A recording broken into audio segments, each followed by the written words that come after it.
over on the red side, we have Seroga and Emil Alexander. And over on the blue side, we have Razman and Nandemann, who are Nandemann. So, this is Highway to Seoul. This is the 4th game in a best of 5. And the final of the first VulcanHDGaming Wargame Dragon Invitational. So are you ready, Val? I am as ready as I'll ever be for this one, I think. Definitely looking forward to it. 3, 2, 1, go. So what decks are we looking at? So, I mean, if I were a betting man, I think I know which decks I would be expecting. We got a NATO motorized and a Commonwealth again? We might do. We might just have that. Razman with his Commonwealth deck and Nande with his NATO motorized.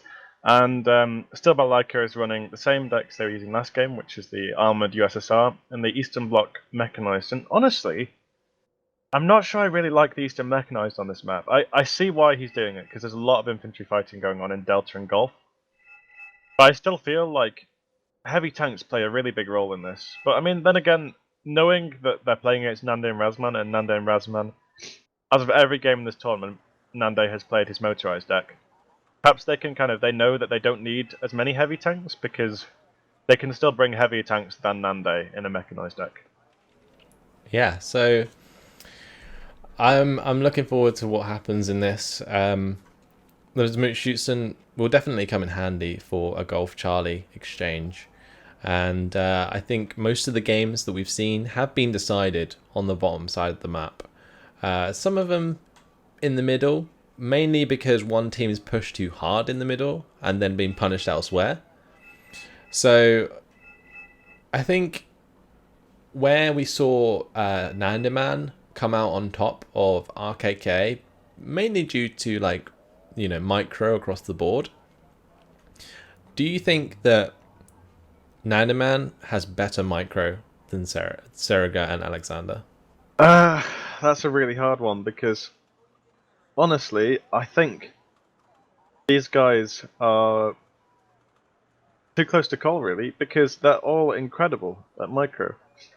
And they're both teams are very good at strategy. Obviously, from previous games, it shows that perhaps Emil Alexander and Seroga have a bit more cheeky strategic approach that's been paying off for them. But when it comes to micro, I think both of these teams are fantastic. You know, I've played with and against all of these guys, and they are absolutely incredible when it comes to the minute details of Wargame.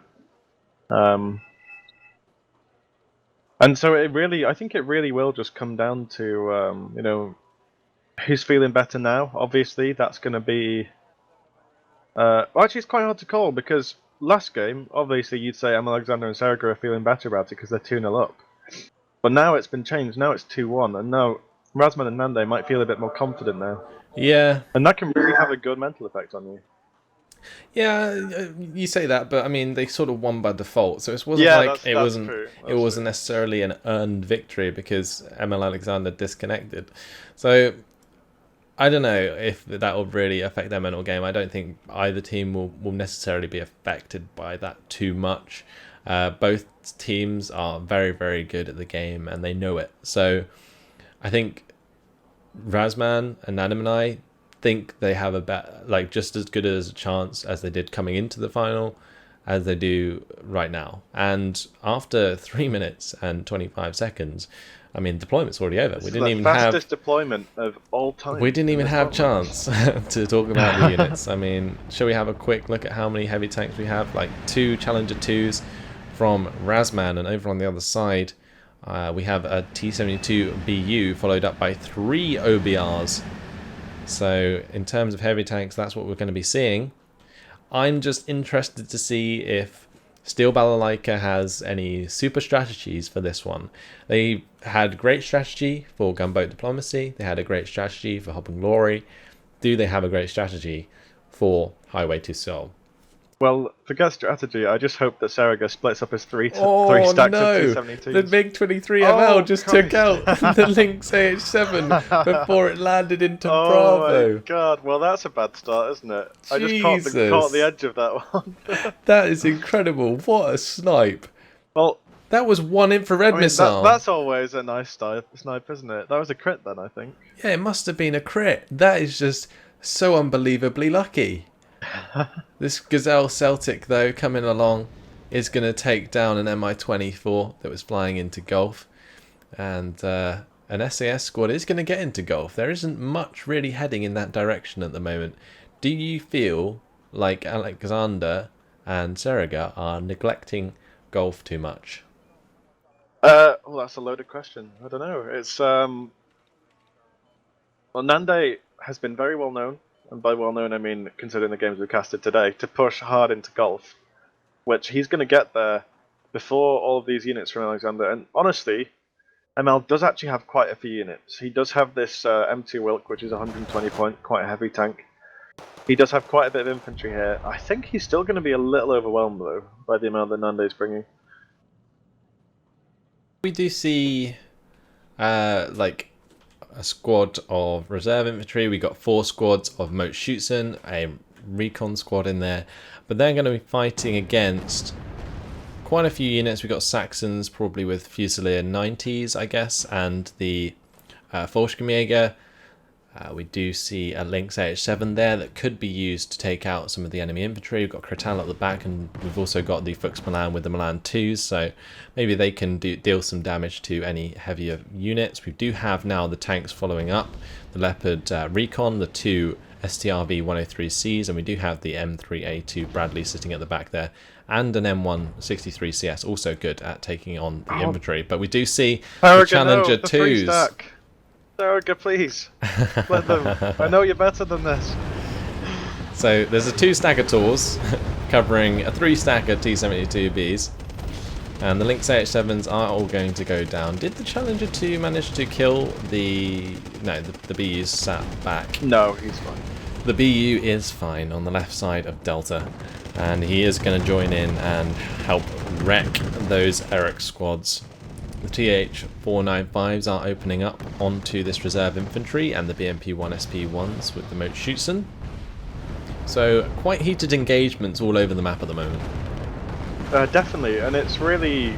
I mean, at the end of the day, the CV snipe that we saw isn't actually as important as it might seem, because the red team did buy 1 extra CV for Gulf from the start of the game, which has currently been pushed off, so...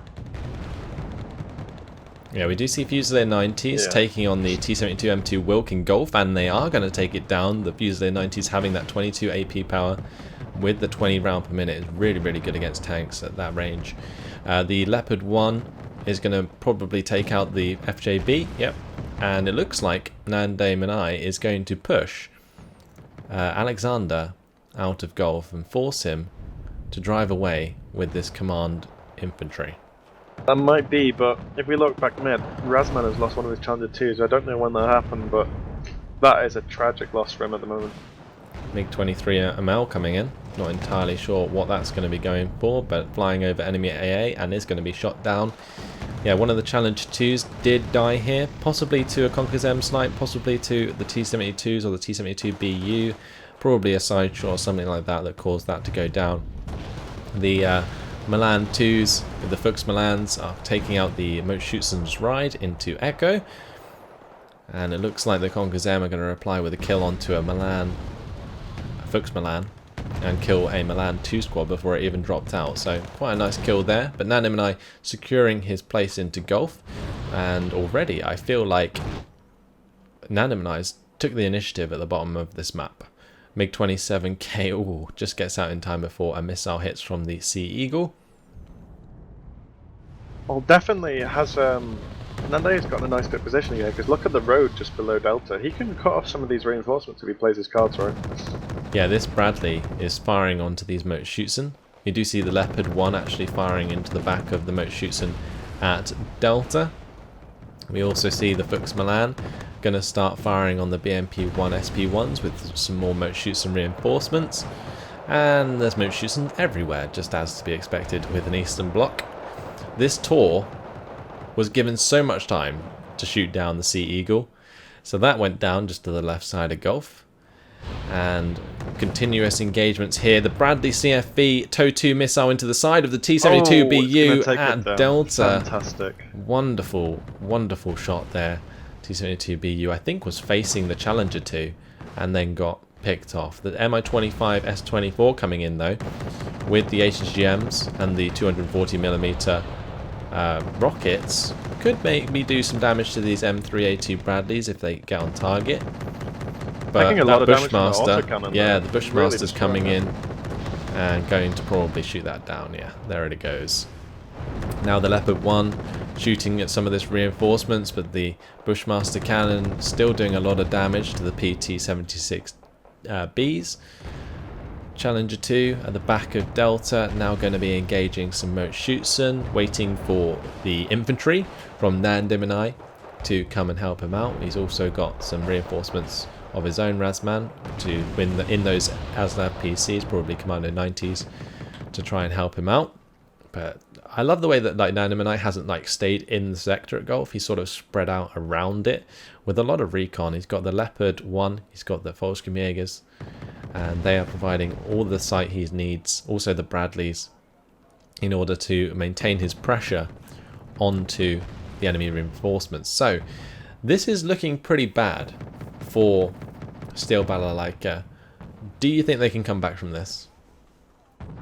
Honestly, I'm not sure, because Foxtrot right now is a pretty open book. Remember these Bradleys that have been picking everything off? They can't be spotted right now because there's no recon that can spot them. As I say that, an MI2 does come over and get shot down actually. But I'd be very surprised if Steel Balalaika won this one, because really Nandemann has just handed it to them. They pushed all the way to the Foxtrot road line, and if they can get into Foxtrot, this game is over. This game is as good as done. Yeah, this is pretty ridiculous, although one M3A2 is going to go down to a Su-25T as the first of a series of kills that could definitely continue to happen. The 25Ts there can get missiles onto the STRV-103Cs without much reply. MiG-27K going to be coming in and killing one of the STRVs finally. Sea Eagle, though, going to be going for the kill onto the MiG-27, but it just got out in time. And the Seagull's going to go down. Yeah, the Seagull went down. So the Tor getting another kill. But I think maybe Nandemann is actually spreading out his forces a little bit too much.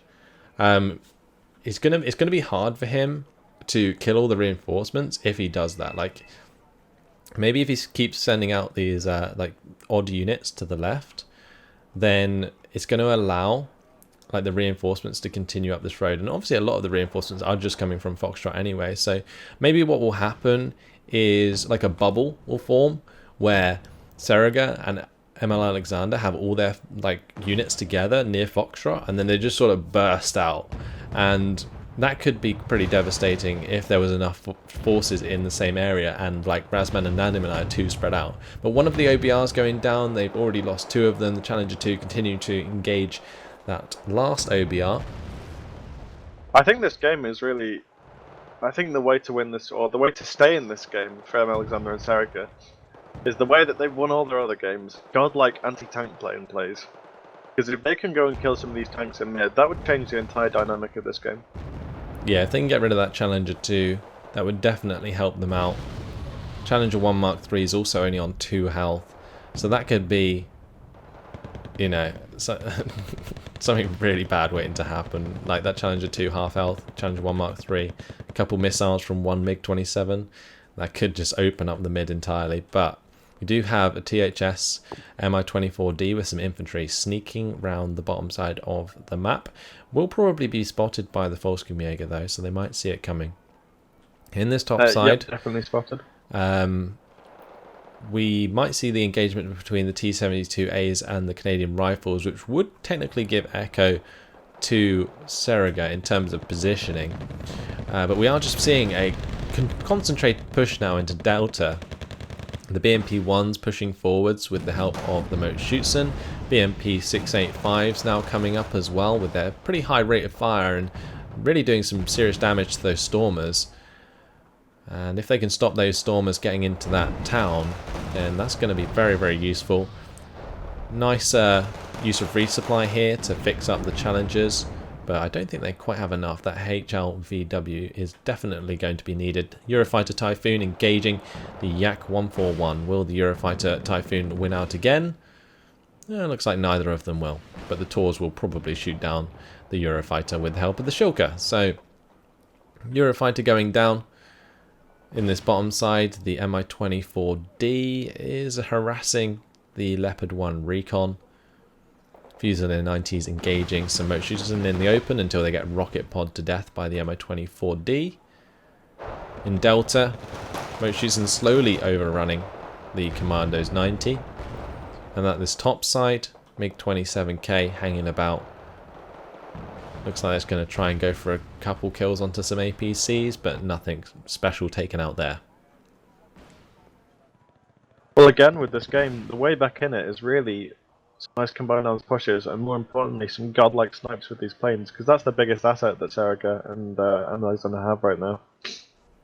Yeah, so one thing that I'm quite interested about, obviously, Razman and Nandemann and I need all the points they can at the moment to hold back the tide from Sarga and Alexander. That's why they haven't invested in any of these command units. But I can't help but think that maybe getting more of a conquest lead early on could really help them out going into later into the game when Sarga and Alexander start to like amass their forces, because it definitely could to get to the point of like critical mass where Nandemann and Razman's defenses sort of break down, and then all of a sudden there's just like loads of forces that have sort of been held back by Sarga and Alexander. But at the moment, I don't think still Balalaika is really holding any punches. They are taking out another M3A2 with that 25T, and that's another pretty devastating kill, especially considering the SU-25T is not being responded to at all.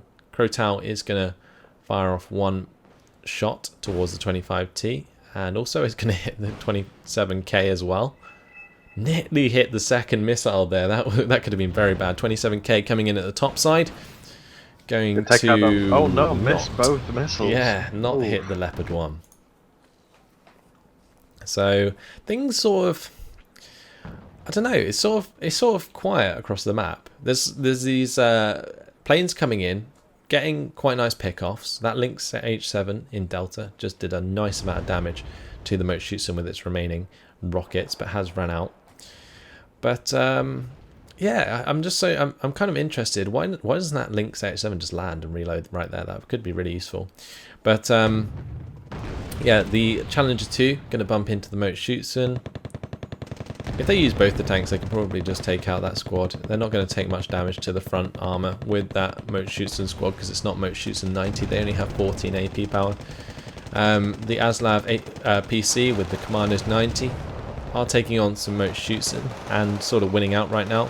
Those Carl Gustav M2s should be good enough to kill off a lot of those APCs. The two tanks as well, doing a lot of damage there. I'm surprised that the Commandos 90s had their mini-me's turned off. I guess it was so that the Commandos 90 didn't engage from like a longer range. So they'd use the rockets at the same range. Yeah, it's just so they turned off the machine guns, so they did focus the use of the Carl Gustav onto the APCs there. But the Leopard 1 finally going down on the top side of Echo. In the middle, some ground being made. This relentless Motorschützen spam is starting to do some damage. Not to mention the CV they place in there is giving them a +1 lead. Yeah, two UAZs coming in, one in Echo, one in Delta. Does now give a +1 lead in terms of income to still Balalaika. Now, in order to actually stop that +1 lead, you would need to invest in AP or CVs from Nandemann, surely, right? But they can't afford to do that at the moment, because it seems as though they're losing units to these airplanes, and there's not much going on in response to that, and it seems to be adding up and sort of costing them quite a lot. I mean, at the end of the day, I think it's pretty obvious, and you know, I can't think of a better team for using planes this tournament. I don't think any team has used planes to quite the same proficiency as Steel Balalaika have. They're constantly Yeah, MiG constantly 27K. harassing people. Yeah, and every one of those kills, it might not seem like much, but eventually, if you have enough of those kills and you get out without losing your plane, you just whittle them down bit by bit. You know, like those Bradleys were 80 points, I think, and 2 of those Bradleys went down, 160 points. That's just shy of the price of a Challenger 2. And these really add up, and I think that really is where this discrepancy is coming from. It's allowing Steel Balalaika to push back into Delta. Yeah, because honestly, Nandemann's positioning on this map basically meant they should have won this game, in my should opinion. have won this game already, I But think. they've kind of let it go a lot. They've kind of loosened the grip they had on Steel Balalaika, and it's sort of, you know, really come back to bite them. And these Track Rapier FSAs were so late. They've got 2 in the top of Gulf now, but the units that were there supporting them, that would have been the Bradleys, you know, the Recon Leopards, they're all dead. So now the AA's arrived, but it's too late to actually defend anything or pay back the kills for things that did get destroyed. Now there is an A-10 Thunderbolt sort of hanging around over Charlie. I guess it's sort of waiting to get line of sight onto these tanks and APCs that are coming into Gulf, but a couple of 27Ks again flying around near Echo. There's an Su-22 M4P with the anti-radar missiles hanging around as well to see if it can get any easy kills, and then the MiG-27s can come into the Challenger 1 Mark III at Delta, and with 4 missiles heading its way, the Challenger 1 Mark III did not stand a chance. Does get blown up, and the MiG-27s get out alive again. Well, that's the story of this game so far. This game, I feel this game should have been won. Well, I say won, but it should have been in a definitely winning position. But now, it's just looking more shaky by every passing minute. The hold they had in Delta's gone. They're getting pushed back into Gulf, and I think it's all because of these very cost-effective trades from these Red 4 planes. Yeah, absolutely. And Thunderbolt getting out there somehow with not taking a shot from that Tor, even though the Tor fired 4 missiles its way. The Bradley CFV, the top side of Delta, trying to pick off a few more units, but they're just not being as effective as they were at the start of the game. We do see another heavy push of reserve infantry into the top side of Delta. Those Canadian rifles starting to be overwhelmed as they will get stunned. But now we see some mortar support coming in to try and help that Canadian rifle squad out. But now we have the BMP 685 come up with the T72A and that 4 HE power. It's going to do a lot of damage. Some more Track Rapier FSAs. Looks like one of them is going to hit its missile, force the MiG-27Ks to evacuate. And now the Lynx H7 actually holding its ground in Gulf pretty well. We do of course see the FJB squad moving up from Alexander in Charlie. That could get dangerously close to the HQ section of Razman's. It could do, but there are still a Fusilier 90 squads having a bit of a cover up on there. But I mean, this game has really been. You know what? I think this is a lot like the games we saw before. Remember when it seemed like for everything that Steel Balalaika brought out, Razman and Nande would bring out a counter, and then it would be the wrong unit. They have 4 Track Rapier FSAs sitting next to each other in Gulf. I have a bit of a sneaky suspicion that they might need some of those points invested in ground forces very soon. Yeah, well, they do have 2 BMP2s heading their way. They do have Shilka heading their way. They've also got the T55AM2 Merida to deal with still. Some more BMP2s heading their way down the road. But of course, Fusilier 90s are still going to hold pretty well with the Volksgemenge and the SAS if they manage to do a lot of damage to these units whilst they stand on the edge of the tree line. The BMP2s, though, with those 30mm autocannons can do a lot of damage. The Stormers have taken the fight to the reserve infantry in Delta. One thing I'm quite surprised about in Delta, though, is how there hasn't been a bomber from Razman to bomb the group of trees where that attack marker just came up. Because that's obviously where the command's going to be, and they've just seen the BU in there. They could just bomb it and then send the Challenger 2 to finish the job. Well, I mean, I feel like if they were playing Soviets, they would have already Buratino'd that and moved in. I mean, I'm kind of surprised that they've not tried something similar, perhaps with an aardvark or something like that to try and really just push it out. But I just feel like Nandemann, they're not playing with their planes as well as they could do. And obviously it's easy to say that in retrospect, but I feel that's quite true, really. Yeah, so we have this Crotale using up all its missiles onto the Su-25T and the Su-22 M4P there. Oh, those Strat Rapier FSAs making that M4P not live much longer, as they all fired at exactly the same time. A Lynx AH-7 finally coming in to drop a command into Gulf, but will that weaken the defences of Nandemann? They have conceded the left side forest of Gulf now to Still Balalaika. And Still Balalaika going to start pushing across with these BMP2s, with the Motorschützen, with the FJB, and I'm not sure there's enough really to stand in their way, since all they've got to run through is an SAS squad, a Milan 2 squad, and a lot of Strat Rapiers. And then they hit the CV, and that's it. There's nothing else there. So surely they're going to lose this sector. Well, we could see a bit of it. Remember we saw like the springboard you mentioned when Nandemann played RKKA, and they got pushed back very far, RKK that is, and then just seemed to come from nowhere and swamp all the way through to Nandemann's spawn sector, and the same thing might happen here. Yeah, well, what we saw was what I was talking about. There was going to be that bubble which got to critical mass and then explodes, and it's just like, oh, there's troops everywhere all of a sudden, because they've organised a push into multiple sectors, and the troops of Razman and Nandemann are too spread out to do anything about it. And now they're the ones panicking to reinforce all of these units that are so far forwards, and they just won't get there in time. The Strat Rapier FSAs are trying to retreat. They're just running into the autocannon fire of the BMP2s. The Lynx 3 is there trying to get some kills, but is focusing the wrong APCs right now. MiG-27K did go down in the centre. The Su-25T still well alive and very threatening. Stormers getting absolutely wrecked. Oh, Bradley going down again. And almost a side shot onto the Challenger 1 Mark III there with that Su-25T. The 25T going to get out alive, so another lovely run. Look at this spawn sector though. I just noticed. Have a look over there, and oh yeah, this may completely turn the game around. The THS MO24D and the FJB squad came in there and killed the CV.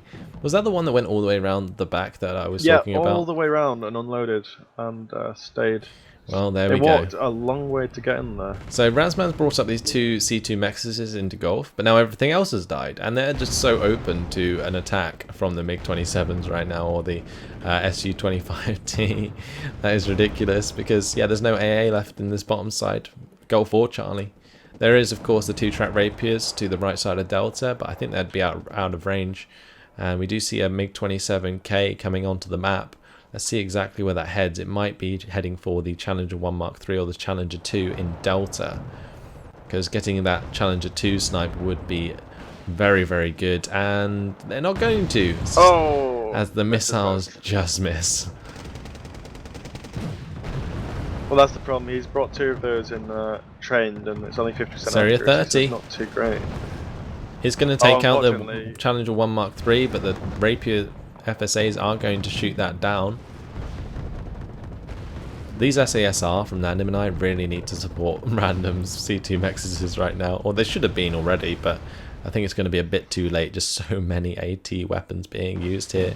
Why is there no bomber blowing up all those Motorschützen? They are so bunched together. They can't bring one in. Oh, true. Got taken out. Yeah, all of this, the cannons, the Celtic, the Lynx 3 are rushing back. The Lynx 3 can't do anything, so that's going to have to get out of there. The SASR squads, though, going to save the day in Alpha. Kill that FJB squad, take back the FOB, and allow them time to get a CV back to that sector. Every play you make has a knock-on. It has a knock-on effect, like a butterfly effect. And when you kill their only air spawn, and you can just group up units as much as you want, because they can't kill them with planes, because they can't spawn any planes. And not to mention as well that the road from the Bravo spawn down to Charlie is a long way. It takes a lot longer, I believe. Actually, it might not take it much longer, but either way, it's still a very long way to Charlie. And Surrogate and Alexander, they're just going to keep, they can keep going. They can go all the way through into Charlie right now. Yeah, they're just slowly moving forwards. That line of moat shoots and killing everything in its wake. And we've got some FJB-40 moving up behind. We've got a Tor also behind and a T-72M1 Wilk. So they have everything they need to make this work. The T-55 AM2 Merida at the bottom as well. Going to provide some more fire support. Another FJB squad. These helicopters are going to get taken down. So there goes a cannon. And I wouldn't be surprised to see the Celtic bump into one of these FJB squads at some point. The Leopards are engaging the Motorstrelki and Motorschützen. But I think what's just going to happen there is the Motorschützen will go around the top side, maybe run down the hill, then come back up at the top side of Charlie, cut off the reinforcements and then isolate the sector. And then what will happen is Steel Balalaika will be able to bring in their own commands there. There's already a Topaz R2M coming in, probably to Gulf, to make sure that is captured. And then the lead, or the income lead at least, goes to Steel Balalaika. It does, and they're doing another little bit of a push with these BMP 685s in the middle, and there's just such a dangerous amount of anti-tank planes going around, or specifically there's Su-25T, which is now elite. And if it can get onto any of those challenges, they're going to die. Yeah, it's as simple as, really. What Seraga's trying to do here is bait out the Challenger 1 and the Challenger 2 with the BMP 685s, but Razman going to be too switched on to let that happen. And an anti-air, what was that, anti-radar aircraft went down, one of the M4Ps. Anti-radar, yeah. So that was a pretty good kill for the Stormer HVM. But again, the SG-25T still hanging about in the back line, not going anywhere anytime soon. Now the infantry near Charlie that was attacking from Seraga, these Motorstrelki and the Motorschützen of Alexander, they have been slowly picked off by the Commandos 90s, the Fusiliers and the SASR. So the push that looked quite strong towards there was kind of unsupported by APCs or tanks, and therefore it kind of fell to the enemy tanks that were in the area and did a lot of damage. I don't know if you just saw that. A mortar just picked off the CV and Echo for Steel Balalaika. That was very nice for Nandemann, because right now I don't think they're in a position to win by just flat out controlling a sector. I think they need to keep the points lead even, or maybe just try and eke out a 1 point lead if they can, and just try and keep this going. It got oh, the Charlie 2's out. No, not quite. Firing computer reset took down the Charlie 2 to 3 health, but it's going to come around for another run. Oh, the missile's off. Oh, 1 HP. 1 HP. Oh, it's going to get away. Looks like it's going to get away with it. Really? LBBs, oh though, rushing down the road at the moment, and I'm not sure that Stormer HVM is going to kill enough of them before they get close to the Charlie 2. This is definitely a rush from Seraga here to try and get them to kill this Charlie 2, because if he can get the Motorstrelki into there and deal with that, then that's good. But it only takes 1 shot from these BMP 685s, and he can take that out. He did take out the Stormer HVM with the 685s, and this fast move down the road here is pretty much perfect at this point, because there's nothing really to stop him. One of these 685s, all it needs to do is fire on this Challenger 2, and it will kill it. Yep. Although at this if range, they get far enough away, though, yeah, it might not be able to. It might be ineffective. So I think none of the BMP 685s can actually penetrate the Challenger 2 just yet, but it is still sitting very scarily in the open. Leopard C2 Mexus in the bottom side going to clean up an FJB squad. So looks like they've managed to consolidate in Charlie now. Get their act together down there. Build up a defense that actually stopped all of the infantry that was pressing on them. And now Alexander and Seraga look like they're actually weak in Gulf instead. They do. What's going on?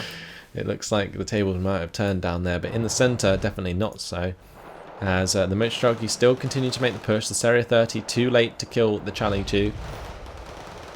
They brought in this Mr. S, which I'm very surprised to see anyone bring in, and it is doing a ton of damage to these trap rapiers. Yeah, I think what Very they've heavy done, artillery yeah, they've piece. identified exactly where the rapier FSAs are from having them shoot at their 25T and so on. And now they're using the MSTA to bombard those with a very high HE. Oh, the Command Leopard going down in Echo. And almost a side shot into the Challenger 1. Speaking of which, an actual, side shot. Oh, that fired on the Challenger 2 yes, as well. it did. Oh my god. Oh, the Syria rockets. Oh, it's gone down. A series of insane kills there. Charlie 1, Charlie 2, what is with these Leopard planes? Command. Every game. That Every is single devastating. game. That is absolutely devastating. That's game winning. That could be game That winning. is literally like over 300, 400 points in a matter of seconds. Insane. Now these TH-495s are being ripped to shreds. The trap rapier the rapier well. FSAs are out of ammunition, which is why this 25T is having an absolute field day. The HQ section's gone down. This is devastating. Absolutely devastating. This might be game ending. This might actually be game ending. This is a +2 lead now, and they're going to overtake Nandemann. Holy moly. The Trap Rapier FSA is finally getting reloaded, but it's too late. The Su-25T's out of there after using all 16 of its missiles. That should not happen. Ever. I mean, where's the planes? I mean, surely you could bring in a Eurofighter. I mean, they might not have had enough points to, but like, save for a Eurofighter if the Su-25T's hanging around that long. Like, come on. I mean, that's the story of this entire series so far. I mean, obviously, Nandemann could still win this game, but it's looking very, very unlikely. And this has all been because of this incredible use of these anti-tank planes. Yeah, that is insane. If you just think about how the positioning of Nandemann was like 20 minutes ago, it was insane. They were pushing the line where the Foxtrot they were road is. almost at Foxtrot. Now they're all the way back to Charlie and Bravo, and they have no say in what happens in Delta. They're making a small push into Gulf, which is actually working reasonably well, but it's going to get countered by this Mi-24D since there's no AA to stop that 24D from just destroying every single infantry squad and sniping both those Leopard recons. So that's just going to fail down there. In this top side, we do see the Commando 90s in that compound going to be taken out by the fire support and the Mostrelki. And I mean, still Balalaika just making complete headway now in this map, and they just literally blitzed through Nandemann. That was one of the most, probably the most brutal. Remember we rated some of those airstrikes? Remember we had that really nice one on this map from Dirty D? Yeah. With those two clusters. This like completely eclipses that. That has just won them this game. That's just won them this tournament. Yeah, that is a very good point. That's just won them the tournament. That's just won them the prize of $200. And it's going to leave Razman and Nandem and I with $130. So, I mean, it's quite a big difference. $70 difference between first and second place. That is the difference between winning or losing this match is $70. And honestly, I think this, yeah. It's not technically over. The $70 play from the Su-25T. That's what it can be called. Holla holla coming for that Nande dollar. I think that's what this is about. Yeah. Totally. So what needs to happen now, still Balalaika maintains control of Echo, Delta, Golf, and they win the game. It's as simple as that. It looks like the Mi-24 did actually go down in Gulf because the Celtic came along to save the day. But Alexander reinforcing with more Mote-Shoots 90 and the BMP-2s. The Mote-Shoots 90 will be able to deal with the Recon Leopard, and the BMP-2s maybe be able to deal with the SASR with the help of the FJB-40 for sure. Now the Challenger 2 has revealed itself briefly in the centre. Seria 30 was brought in to try and take that out, but Challenger 2 hit itself well, and the Track Rapier FSAs are going to miss both their missiles again, so the Seria 30 gets out unscathed. ASU 85Ms trying their hardest to take on the C2 Mexas, and they could win out. I mean, if they get close enough, they could just one-pop that Leopard now, since it is on 1 health. Binder 2 is coming up, will drop out its infantry, the Granatomet. Not going to be good enough to take out a Leopard though. Oh, the SU! Oh, missed. If One it kill had would have hit, killed it. that would have been a kill. But not today. Instead, the Seria 30 is going to come in and pick up that kill. The Fusiliers 90s are being shadowed by the Mote-Schutzen 90. And it looks like they are going to die. And then the Mote-Schutzen 90 are going to bump into the last 2 infantry squads in Gulf, which is those 2 SAS. And then Gulf is safe. So it looks like Steel Balalaika's victory is secure. There is 3 minutes left in this match. And in order to win... There's no way. With this map, there's no way to win in 3 minutes. In order to There's win, literally no way. They would literally have to snipe almost every CV on the map. And yeah, that's basically it. And it's just not going to happen. We can pretty much say that Steel Balalaika are going to be the winners here. And I mean, they've played incredibly well with these planes. It's been absolutely crazy to watch. Just through all of the games. The Su-25T, the Su-27M, the MiG-27Ks. Just getting so many kills for free at so many points in this series. It's absolutely crushed the hopes and dreams of Razman and Nandemann. Buy some AA, Razman and Nande, come on. The thing is, I don't even know if they have enough AA, like the right AA, because it seems like these Track Rapier FSAs, right? The range is very short. The range is pretty short, right? And they barely do any damage to this 25T. They could literally bait the Track Rapiers with the 25T and not have the care anymore. And now we have a MiG-9 12A coming in with some thermobaric napalm onto the Leopard AS1 at the backside of Delta. We do finally see a plane go down. But that was a GR7. It was a GR7. What? It wasn't even a Red 4 plane. It was a GR7.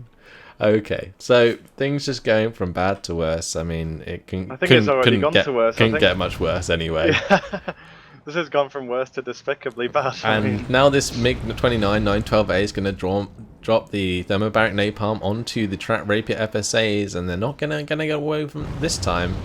As those good seed planes, I hear. Those thermobaric MiGs. Thermobaric MiG does take out the Track Rapier FSA. There's no chance in this game for Razman and Nandemann to come back. It's all over. It's all over. You know what? I've been so impressed by how well Alexander and Sergey played. Even when it looks like they're doing badly, they are still. I don't know where they're pulling this from. These planes are like just insane, insane. I can't think of a better description. They're just single-handedly winning them games. And then the thing is as well, because they're just as good on the ground as they are with controlling their planes. When they bring in the planes and the enemy brings in AA, then they just push with infantry and tanks and they win. Look at what happened in Gulf. They had 4 Track Rapiers, FSAs, in Gulf. That's 4 units you didn't need. Maybe 2 would have been enough. Well, I think they needed with them. Some air they cover. just didn't bring them in early late. enough. Yeah. Yeah.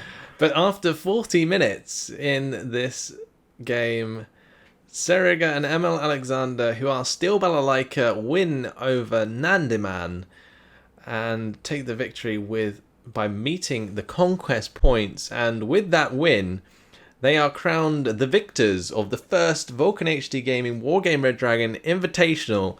Congratulations to Steel Balalaika for winning $200, and commiserations to Razman and Nandemann, who take home $130.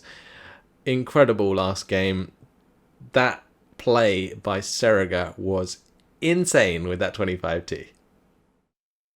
That's definitely the best airstrike in the tournament. I mean, airstrike, I don't know. It's technically not like an airstrike. I guess it's more like an anti-tank strike. But It was more like rape. 16 missiles. I mean, I'd say that's a bit extreme, but you're not wrong. PG stream. Absolutely insane, guys. Ah, what a great ending to such a fun tournament.